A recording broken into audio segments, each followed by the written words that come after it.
Vamos a orar. En esta hora, Señor, al abrir tu palabra, te agradecemos el que la tengamos a nuestro alcance para que alumbre nuestra vida y te ponemos en tus manos, Señor, la enseñanza de esta noche. Sé tú nuestro guiador a través de tu Santo y Divino Espíritu, que, Señor, podamos reflexionar en ella y esto traiga bien a nuestra vida espiritual. Que, Señor, con la ayuda de tu Santo Espíritu seamos guiados en este estudio y que en todo tu nombre sea glorificado, para que contemplemos, Señor, las maravillas de tu ley y andemos conforme a ella. En el nombre de Cristo Jesús te lo pedimos. Amén.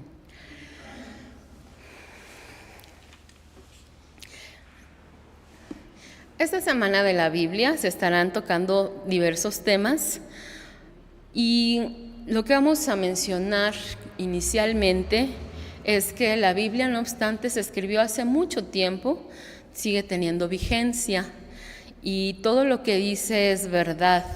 Además, es importante que nosotros pues vivamos conforme a lo que se nos dice en ella, porque es palabra de Dios. La inspiración divina pues es algo sobre lo que vamos a meditar, porque nos sorprende cómo desde hace mucho tiempo Dios trató temas que hoy nos preocupan y los dejó resueltos en su palabra de manera directa o a través de principios, para que nosotros sepamos qué hacer en nuestro diario vivir. Lo más importante que hay en la Biblia es el mensaje de salvación, que Cristo Jesús vino al mundo para salvarnos. Habiendo visto que somos pecadores, Él murió por nosotros, tomó nuestro lugar en la cruz. Ese es el mensaje más importante, pero no deja de instruirnos para nuestra vida cotidiana, para que vivamos conforme Él quiere.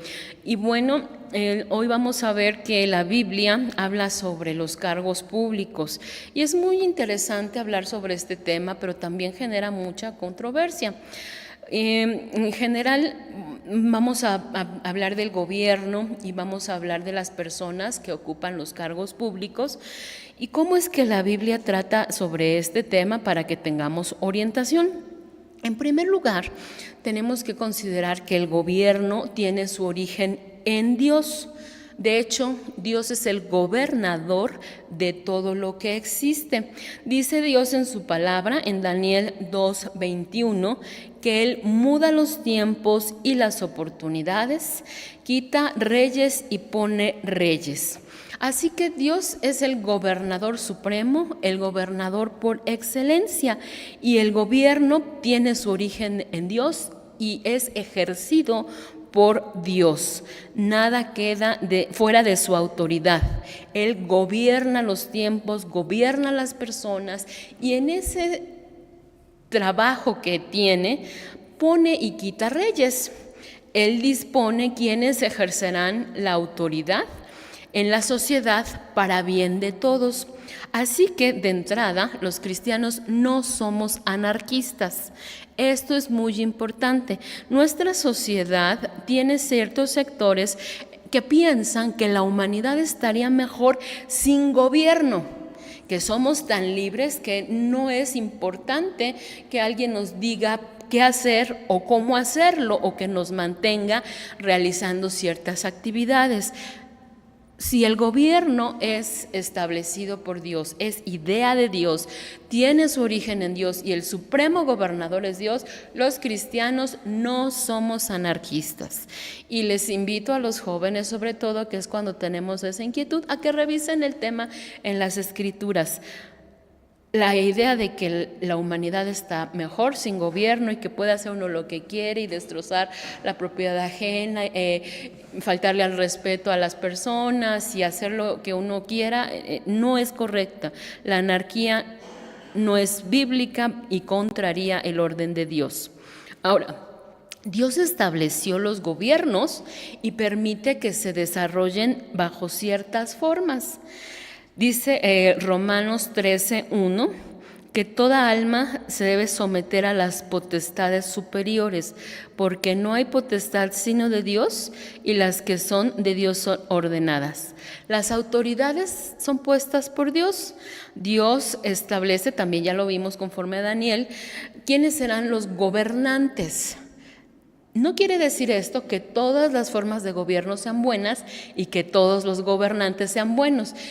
solamente estamos viendo el origen, porque Dios permite cosas. No es que todo esté autorizado por Dios. Dios es el origen, Dios es el que los quita, Dios es el que los pone con cierto propósito.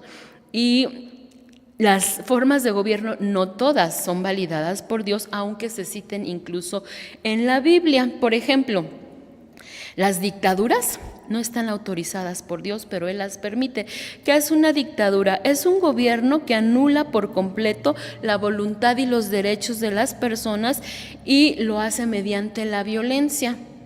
Dios no autoriza las dictaduras, pero las permite. Otro ejemplo, tampoco es grato delante de Dios el gobierno populista, el gobierno que se dedica a subvencionar a las personas, a sufragarles todos sus gastos, porque en su palabra Dios menciona que no debemos estar ocupados en curiosear, sino que el que no trabaja no come. Entonces nosotros no nos podemos volver una carga tampoco para los gobiernos, y aunque haya este tipo de forma de gobierno populista, pues no está bien visto ante los ojos de Dios, porque dice su palabra de nuevo, esto en 2 Tesalonicenses 3, versículos 10 y 11, que el que no trabaja no come.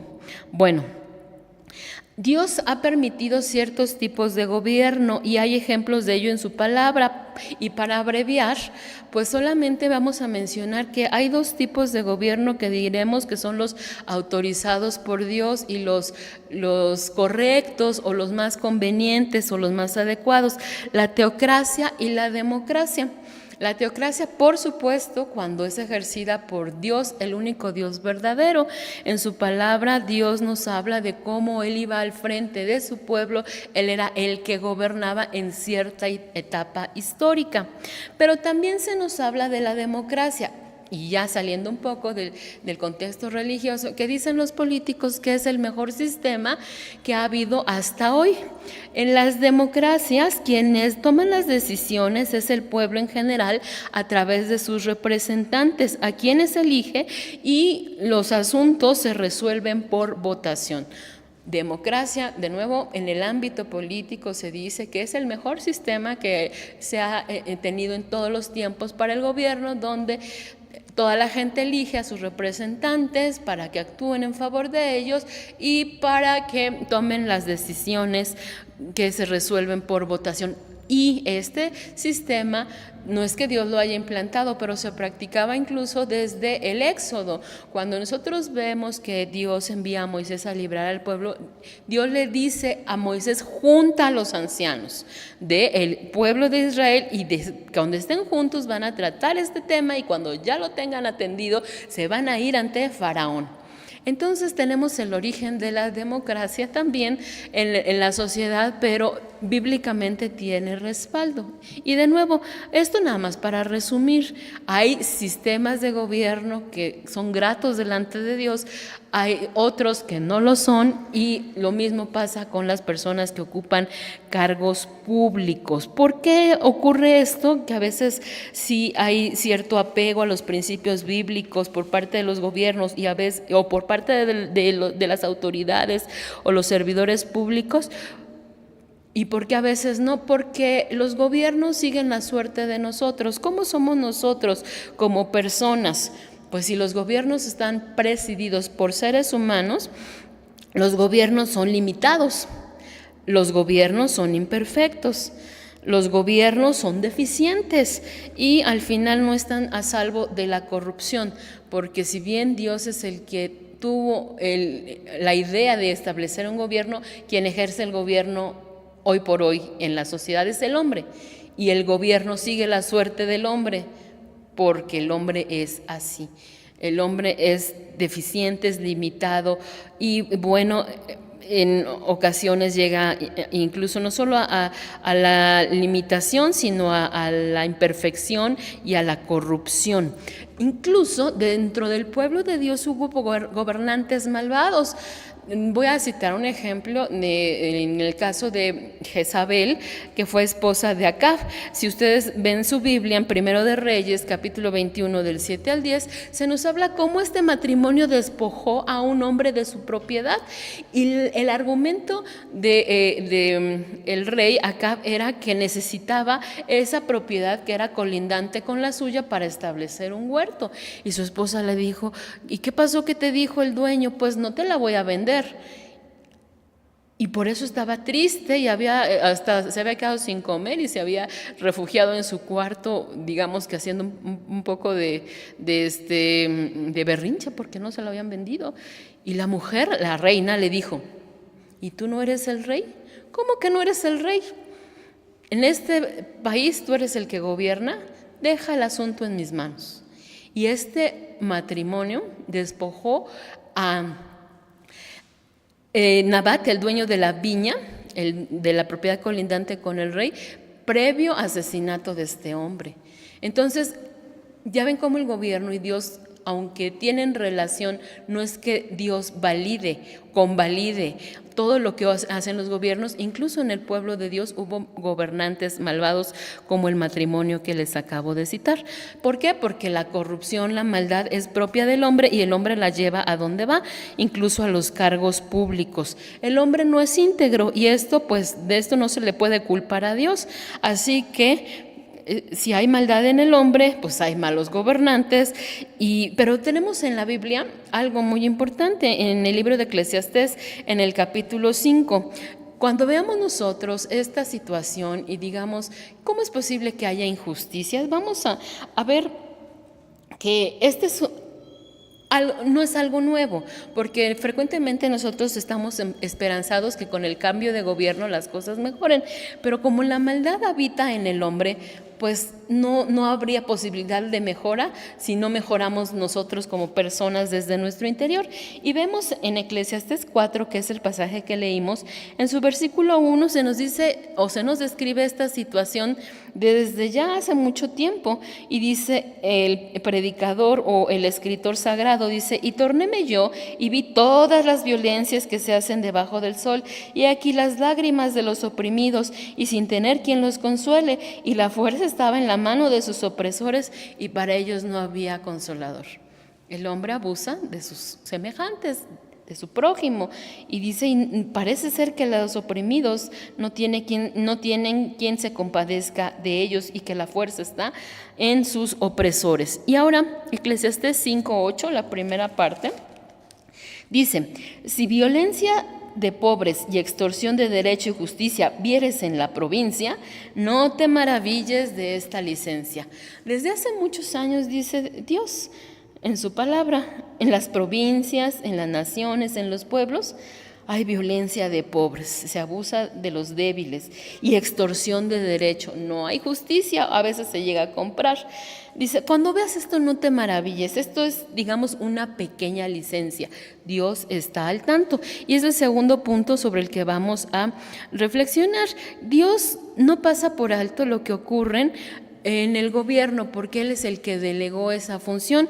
Y dice aquí este versículo 8 que es una licencia. Dios está al tanto y en su momento les pedirá cuentas, así como rinden cuentas a la sociedad en sus informes anuales, en sus informes de finanzas, en sus informes de situación patrimonial, pues Dios les pedirá cuentas de su función como servidores públicos por haber estado encargados de esos puestos. Dice, porque alto está mirando sobre alto y uno más alto está sobre ellos.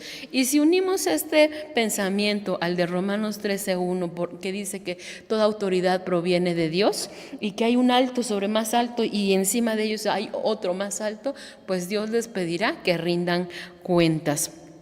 Bueno, en general nosotros vemos que Dios establece ciertos principios en su palabra para los gobiernos, pero que la desigualdad, la pobreza, el abuso no se van a terminar. ¿Por qué? Porque esos radican en el corazón del hombre y de nuevo los llevamos por donde quiera que vamos. Esto tiene una consecuencia. Nosotros como personas en general, independientemente de nuestro credo, tenemos la falsa concepción de que el gobierno y los cargos públicos solucionan nuestros problemas, que nos pueden proporcionar felicidad, prosperidad, auge y bienestar. La sociedad en general ha puesto su esperanza en los gobiernos y la gente que está en los cargos públicos, pensando que ellos pueden hacer progresar a la sociedad y pueden resolver sus problemas. Pero como lo acabamos de mencionar, todos los gobiernos son falibles. Tienen limitaciones, fallas y deficiencias, porque esto es propio del ser humano y al frente de los gobiernos, en los cargos públicos, pues están personas de carne y hueso. Bueno, a nosotros como creyentes, la Biblia no nos autoriza a poner nuestras esperanzas de bien y prosperidad o de felicidad en los gobiernos. Dice Dios en su palabra, en ocasiones reiteradas, que es maldito aquel que confía en el hombre. Y esto en específico lo dice en Jeremías 17:5. Así ha dicho Jehová, maldito el varón que confía en el hombre y pone carne por su brazo y su corazón se aparta de Jehová. Así que no es correcto poner nuestra esperanza, nuestra felicidad, nuestro deseo de bien, de bienestar en el hombre, porque el hombre nos va a fallar. El que confía en el hombre y pone carne por su brazo, pues va a quedar decepcionado y defraudado tarde o temprano. ¿En dónde está, pues, la fuente de nuestro bienestar? En Dios. Y en cuanto a los satisfactores de nuestras necesidades como población, dice la Biblia que principalmente para quien es hijo de Dios, debemos nosotros confiar en que la provisión vendrá de nuestro Dios. Dice San Mateo 6, 31 y 32, no os congojéis, pues, diciendo, ¿qué comeremos? ¿Qué beberemos? ¿O con qué nos cubriremos? Porque los gentiles buscan todas estas cosas, que vuestro Padre Celestial sabe que de todas estas cosas habéis menester. ¿Dónde está, pues, la fuente de nuestro bienestar? En Dios. Y esto lo sabemos los creyentes que somos sus hijos. Pero no hay no hay que obrar como los gentiles, dice este pasaje, que buscan todas estas cosas con afán. ¿Quién me dará de comer? ¿Quién me dará de beber? ¿Con qué me vestiré? La economía ya está muy mal, los servicios médicos ya no alcanzan, el transporte tampoco. Bueno, dice Dios, no se congojen, sí hay carencias, pero dirijan su mirada a quien puede satisfacer sus necesidades.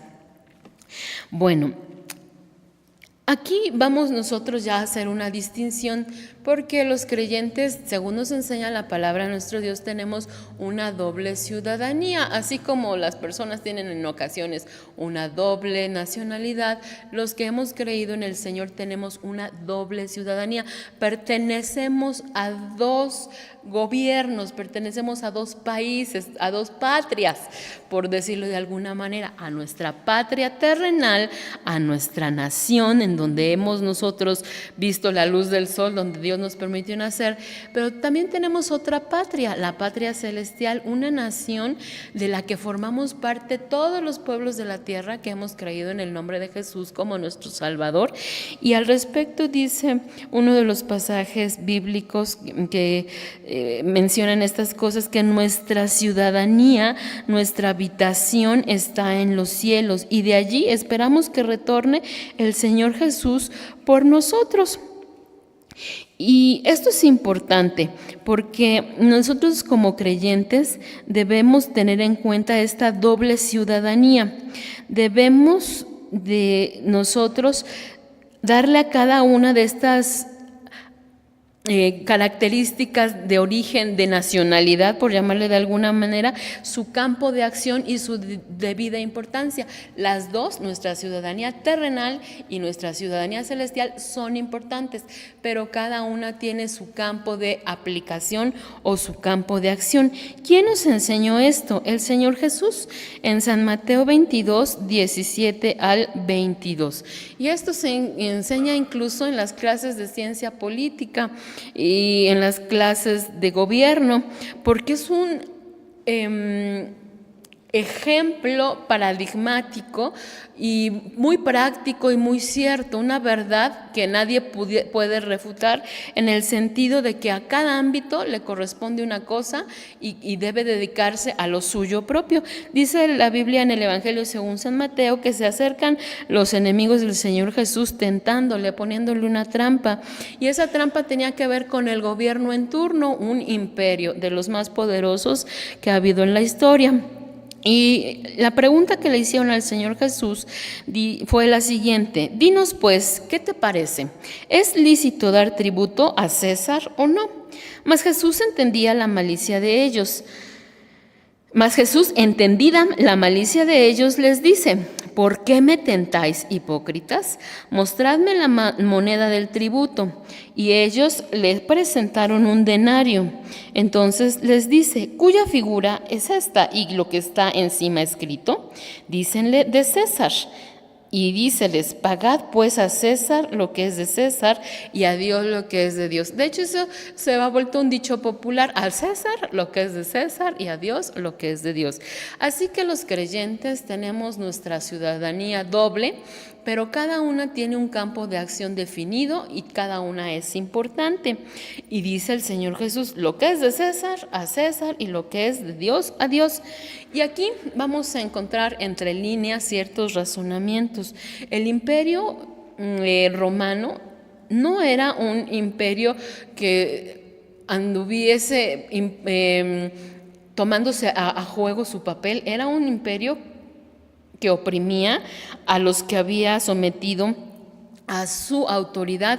Era un imperio pagano y también había abusos como en todos los gobiernos, pero el Señor Jesús no promovió una rebelión en contra de ellos, menos cuando le hicieron esta pregunta. No dijo: estas injusticias que cometen deben ser eliminadas.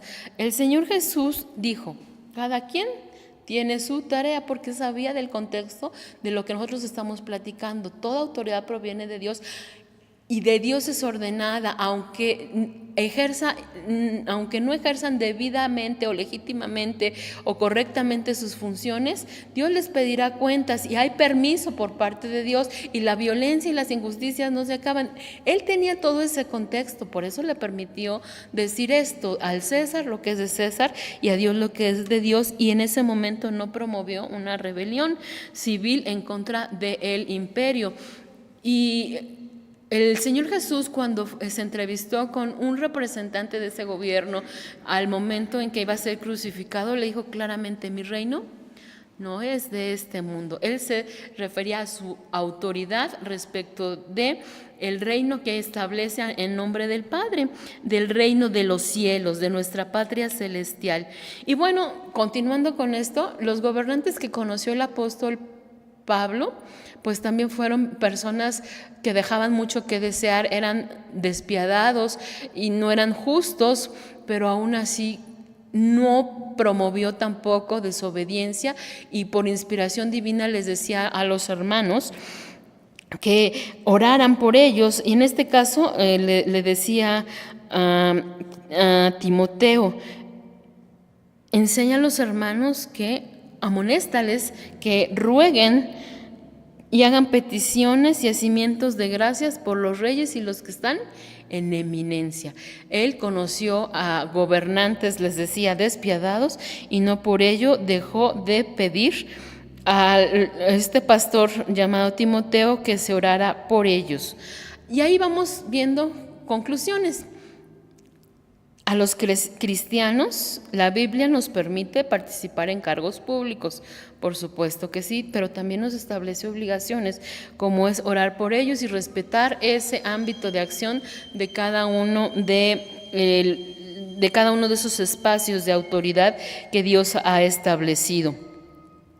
Y bueno, si nosotros tenemos esta ciudadanía de nuestro país y también tenemos una en el reino de los cielos, es obvio que en ambas tenemos compromisos. Un ciudadano adquiere compromisos. Y mi compromiso como cristiano respecto de la autoridad es orar por ella, como les acabo de mencionar, y esto se encuentra en 1 Timoteo 2, versículos 1 y 2 que les acabo de mencionar. Bueno, no podemos ser indiferentes, tienen responsabilidades muy pesadas sobre sus hombros. Al menos debemos orar por ellos porque esto es un mandato de Dios. Y esto porque lo que ocurre en el país nos afecta a todos, de una u otra forma, nos afecta en la economía, nos afecta la inseguridad, nos afectan las leyes que se aprueban, y aquí pues vamos a vivir nosotros y nuestros descendientes, así que esos serían los motivos por los que tendríamos que orar por ellos, porque sus cargas, sus responsabilidades son muchas. También Dios en su palabra nos enseña que en el bien de nuestra ciudad y de nuestra patria habrá bien para nosotros. Esto lo dice el Señor invitándonos a pedir a nuestras autoridades, porque en la paz de nuestra ciudad hallaremos también nosotros paz, como lo dice Dios en su palabra a través del profeta Jeremías. En el bien de nuestra ciudad hay bien para nosotros, porque nosotros estamos establecidos en este país, aquí nacimos y aquí desenvolvemos nuestras actividades. Así que debemos poner en las manos de Dios a nuestros gobernantes. Ellos necesitan tener temor de Dios para que hagan su trabajo lo mejor que se pueda. Necesitan la ayuda de Dios para tener un buen desempeño, necesitan el consejo de Dios, y ahora hasta necesitan ser protegidos por Dios, porque la delincuencia también ha llegado a ellos. Buscan cómo lastimarlos, cómo hacerles mal, cómo extorsionarlos. Bueno, y nosotros, ¿qué otra obligación tenemos aparte de orar por ellos? Tenemos la obligación de actuar en temas de gobierno y temas de política y temas de administración pública. Tenemos la obligación de actuar de manera congruente con nuestra fe. Esto es muy importante. Lo que yo haga en ese espacio de acción tiene que ser congruente con mi fe y no al revés, mi fe adaptarse a lo que haya en esos espacios. Y ahí vamos a encontrar que a veces hay conflicto de intereses, y ahí es donde necesitamos mucha sabiduría de Dios para resolver preguntas como: ¿puedo ocupar un cargo público? ¿Puedo votar por este partido? ¿Puedo formar un partido político? Bueno, de nuevo, cada quien tiene su ámbito. Los creyentes podemos participar en la política y en el ámbito terrenal, pero tenemos que hacerlo apegados a los principios que rigen nuestra fe y no traicionarlos, lo cual es bastante complicado en estos temas. ¿Qué podemos hacer? Pues podemos participar en este ámbito civil o de gobierno, o que tiene que ver con los cargos públicos, lo más apegado que se pueda a los principios que rigen nuestra fe, y en esos ámbitos también ser promotores de estos principios y ser muy cuidadosos cuando viene la negociación.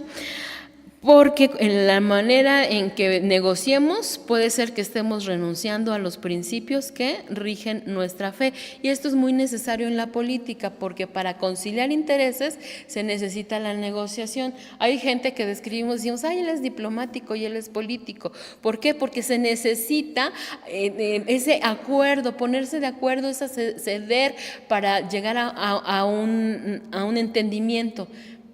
Pero para nosotros como creyentes eso puede resultar en daño de nuestra fe. Así que debemos, si queremos incursionar en esa zona, debemos nosotros estar conscientes de que debe ser sin poner en riesgo nuestros principios en temas, por ejemplo, como las drogas, como la familia, el matrimonio, el aborto, la orientación sexual, porque dice la palabra, no es que diga en algún momento: está prohibido para el creyente votar por los partidos que promueven o que permiten el consumo de drogas. No, la Biblia dice que el que sabe hacer lo bueno y no lo hace, ya cometió un pecado. Esto está en Santiago 4:17. Así que si Dios nos dice cómo vivir y cómo atender estos temas que son controversiales y que están en la agenda política, pues nosotros, sabiendo hacer lo bueno y no haciéndolo, ya cometimos un pecado. Y ahí estaríamos traicionando nuestra fe, y también pues faltando a ser congruentes y a ser íntegros respecto o delante de nuestro Dios. Bueno, Nuestra pregunta siguiente sería, bueno, ¿y cómo le haré? Porque yo deseo ocupar un cargo público para bien.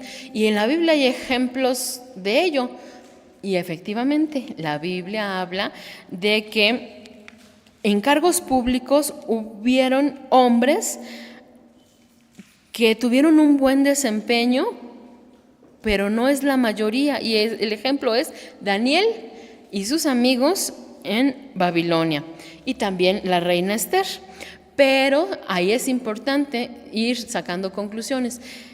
¿Puedo ocupar un cargo público como creyente? Por supuesto que lo puedes ocupar. Siguiente pregunta, que conforme a lo que hemos platicado, ¿y cómo me debo conducir? Acorde a tus principios y no traicionarlos, no amoldarte a ellos, sino más bien a tú seguirte rigiendo por tu fe.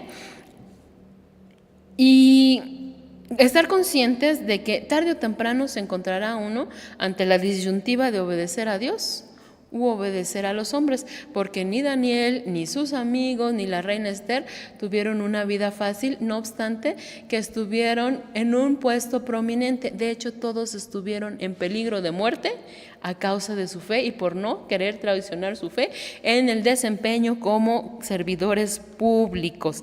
Así que debemos tener eso en contexto, debemos de estar conscientes de que necesitamos mucha madurez, mucha determinación, mucho compromiso y mucha dependencia de Dios para tener un desempeño exitoso en los encargos públicos, no traicionar a Dios, no traicionar nuestra fe y no dar un mal testimonio en ese sector. Ahora, hay también cosas, de nuevo, que estamos desmintiendo, que la pobreza va a terminar. Pues no, tendría que terminarse la generación del hombre para que termine la pobreza y para que los gobiernos cumplan con erradicar el sufrimiento del ser humano. Otro de los mitos es que si todos los gobiernos fueran cristianos, habría por completo bienestar, y para eso vamos a fundar partidos políticos cristianos. ¿Puedo fundar un partido político cristiano? Sí, lo puede fundar. ¿Es un buen propósito? Sí. ¿Lo va a lograr? Muy seguramente no. O lo va a lograr por un tiempo. Pero de nuevo, vamos paso por paso. Tener un gobierno cristiano, aunque lo pareciera, no es la solución a los problemas y necesidades de la humanidad. De nuevo, ¿dónde está la solución? En Dios, no en lo que el hombre pueda idear, lo que pueda planear, lo que pueda organizar, administrar.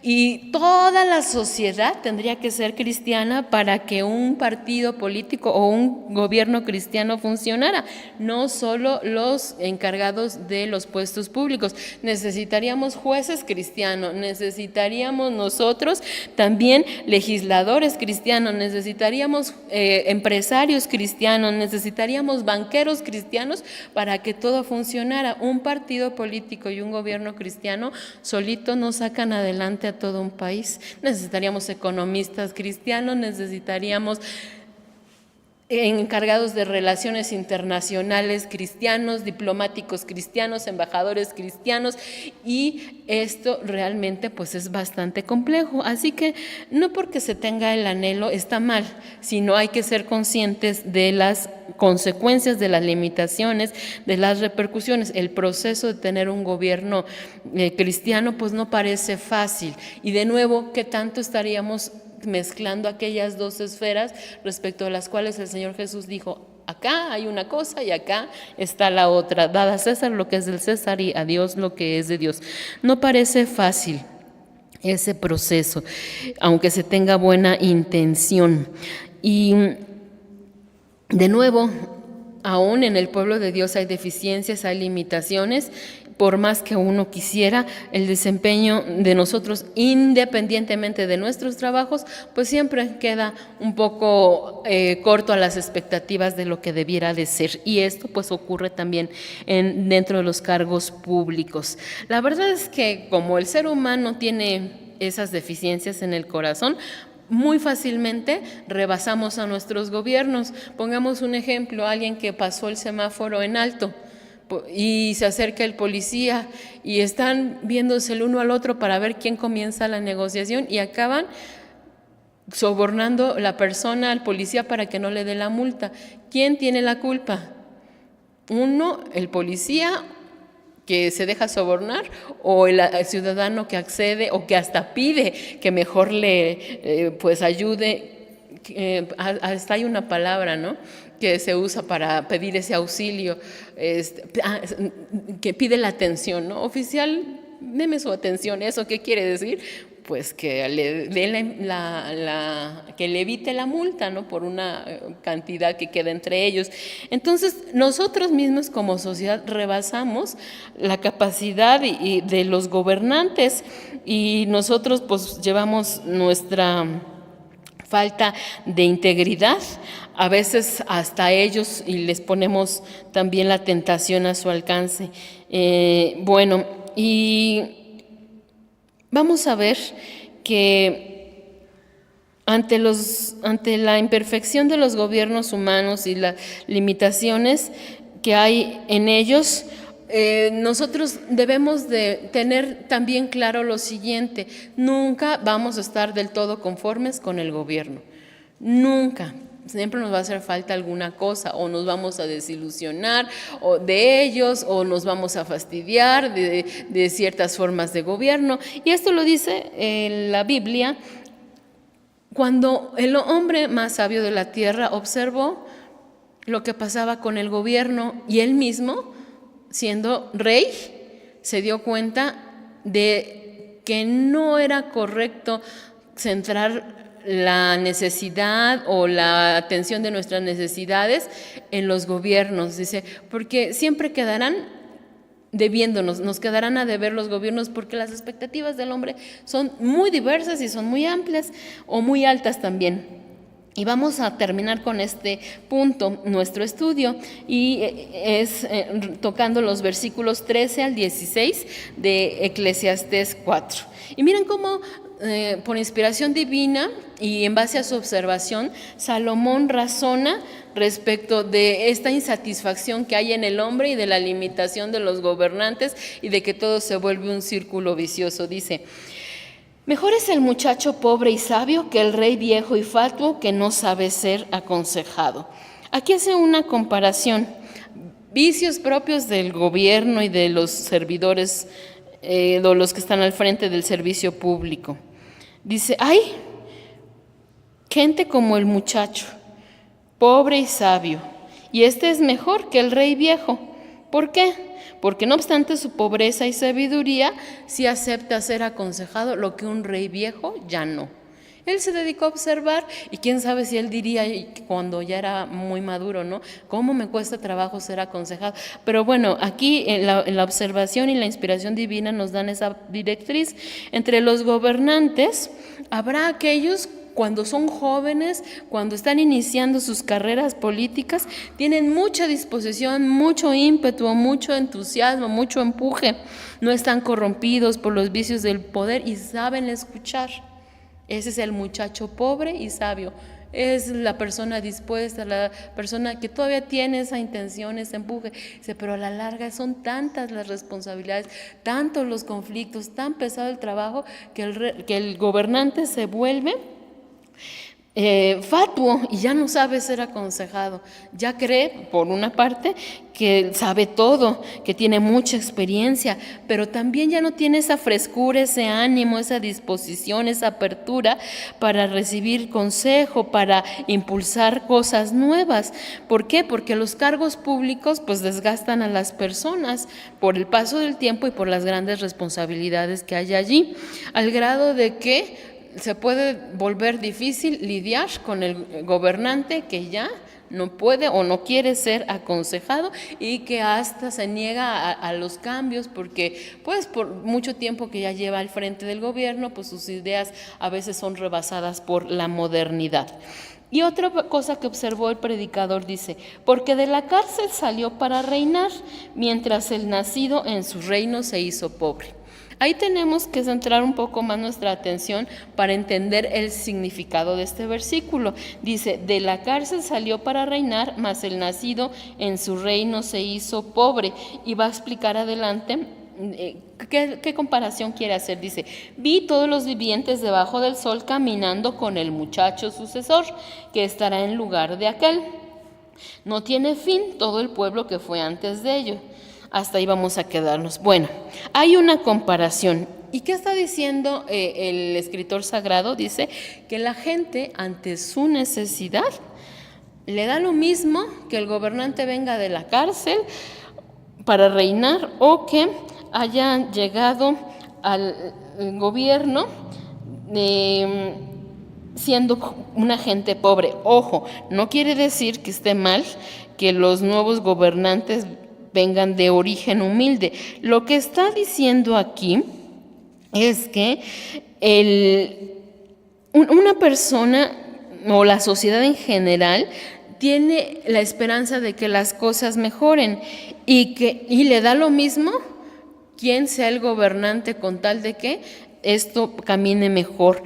No importa que el gobernante haya llegado de la cárcel o al trono o que haya subido de la pobreza al reinado, pero esto se puede ampliar y podemos pensar que no importa a veces a la gente el origen del gobernante, su preparación, su experiencia. A veces dice, no importa que se dedique a tal cosa. Bueno, pues es que sí importa, porque no pondríamos nosotros, no vamos a citar ninguna profesión para no denigrarla, pero no pondríamos en una enfermería, por ejemplo, a un plomero. Y lo mismo no puede ocurrir en el gobierno, no podemos poner a alguien que no se ha preparado, a alguien improvisado o a alguien que en su vida ha tenido algo que ver con esos temas. Entonces, pero lo que ocurre es lo contrario, la gente pues en esa necesidad de que se realicen cosas en favor de la sociedad, pues no le importa el origen o procedencia, la preparación o experiencia del gobernante. Eso es lo que está queriendo decir aquí el escritor sagrado. Esto hace que le den su apoyo. Y los que se dedican a estudiar a la sociedad dicen que eso es muy propio de América Latina, que nosotros como parte de esta población de América Latina tenemos esa tendencia a votar castigando al que no satisfizo nuestras necesidades, que el voto de castigo es una característica de nuestros pueblos. No lo razonamos más allá de que veamos este tipo de cosas, del origen, preparación, experiencia, propuestas, sino más bien si no nos fue bien con uno, nos esperanzamos en el otro. Y eso es precisamente lo que dice el versículo 15 y el 16, cuando empezaba a hacer propuestas el nuevo gobernante, todos iban tras él, pero ya que quedaron insatisfechos con el paso del tiempo, pues quedan desilusionados y no están contentos con él, ni siquiera los que lo apoyaron en un primer momento. Eso dicen los versículos 15 y 16. Vi todos los vivientes debajo del sol caminando con el muchacho sucesor que estará en lugar de aquel. Mucho apoyo, muchas expectativas, mucha popularidad y aceptación. Pero dice aquí, no tiene fin todo el pueblo que fue antes de ellos, tampoco los que vendrán después estarán con él contentos. Y esto también es vanidad y aflicción de espíritu. Como el hombre es limitado, como el hombre es deficiente, como el hombre pues es sujeto también a la maldad. Esto permea en nuestros quehaceres, no en exclusividad en el ámbito político, y pues empiezan las inconformidades, las desilusiones, y la gente se da cuenta que no hubo mejoría, ni los que apoyaron en un principio al gobernante nuevo se sienten contentos. Eso dicen estos versículos bíblicos. Y se genera frustración en las personas como resultado de la impotencia del gobierno y de los gobernantes para asegurar condiciones de seguridad pública, de salud, de economía, de impartición de justicia. ¿Y qué pasa? Pues buscamos nuevos gobernantes, escuchamos sus nuevas propuestas, hay nuevas promesas, nuevas expectativas y a la larga nuevos incumplimientos y fallas y desilusiones y otras alternativas. Pues es un círculo. Pero esto es propio de la sociedad, no es propio de Dios. Nosotros tenemos que enfocarnos precisamente a lo que sí está a nuestro alcance, a lo que sí son nuestros deberes, y tener nuestra fe bien sólida, firme y con el conocimiento de lo que Dios quiere que hagamos respecto de este tema, porque así nos convertiremos en bendición para nuestros gobernantes. No es que todos los gobiernos sean malos, no es que los gobiernos cristianos todos sean buenos, no es que se va a acabar con la corrupción y con la inseguridad y con las injusticias. Esta vida está todavía en vías de redención y esperamos el establecimiento del reino glorioso de nuestro Señor Jesucristo, pero entre tanto tenemos responsabilidades civiles y Dios nos enseña en su palabra que al menos debemos orar por nuestros gobernantes, debemos distinguir cuáles son nuestras obligaciones en cada sector y hacer nuestro trabajo, aunque parezca repetitivo, para la gloria de su nombre y para el bien de nosotros, porque en el bien de nuestra ciudad hay bien para el pueblo de Dios. Dios bendiga su palabra y que nos ayude a cumplir estos deberes y a valorar también el trabajo de estas personas por las que nos pide Dios. Oremos. Amén.